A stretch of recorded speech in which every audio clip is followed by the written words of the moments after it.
How do you think of its deployment for China's economic growth in this year? And how do you think China will contribute to the global economy in 2023? Well, it means that China's going to be the biggest contributor to the world economy this year. I mean, 5% growth is going to be far ahead of the United States and the European Union. The International Monetary Fund is giving him predictions for the United States economy of between 1% and 2%, and the European Union a little bit less, or about the same. That means China's economy is going to grow about 2.5 to 3 times as fast as the United States or the European Union on that basis. Then you're looking at the deployment. There's 2 key tasks which have got to be accomplished in 2023.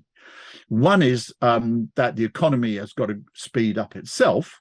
But the second is China has set the goal for 2035 of achieving the medium level of a developed economy, is the way that China puts it, or in other things, doubling GDP by 2035. That implies a 4.6% yearly growth of the economy from now until 2035. So 5% is obviously above that. 今年的政府工作报告还指出，我们要全面、准确、坚定不移贯彻“一国两制”、“港人治港、澳人治澳”、高度自治的方针，坚持依法治港治澳，维护宪法和基本法确定的特别行政区宪制秩序，落实爱国者治港、爱国者治澳原则，支持港澳发展经济、改善民生，保持香港、澳门长期繁荣稳定。罗斯亦表示，香港由乱转治后，大湾区将进一步成为全球科技金融中心，而这一切都将依靠全面落实一国两制基本国策。In the next period, during the time in which people are making their money, it's going to be an offshore base, and it's one of the most rapidly expanding economies in the world. So it should do very, very well. And the one country, two systems is being applied and should be extremely successful.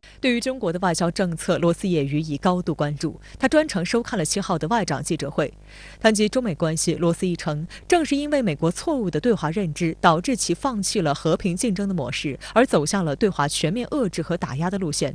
这对于国际秩序以及全球经济而言，都是一场巨大灾难。So the United States is therefore actually holding back the world economy. We could go also look at its macroeconomic policies, but this is stupid. I mean, what the United States should be doing is it should be trying to invest. It should be trying to outcompete China.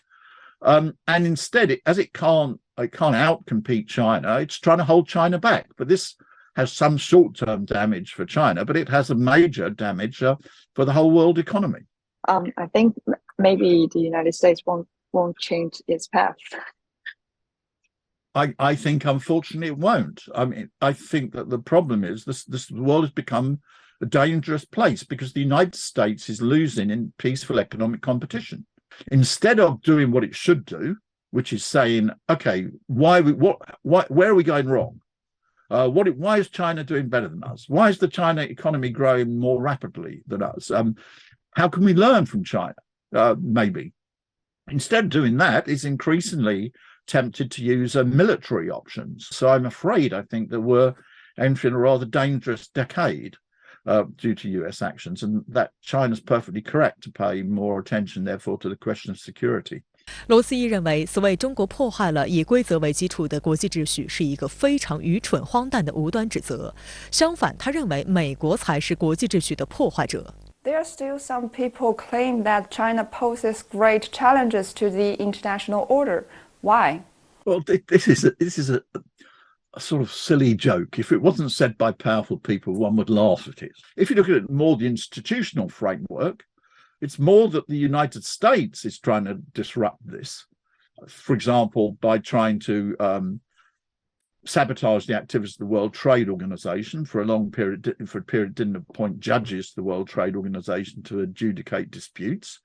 It's unilaterally carrying out tariffs.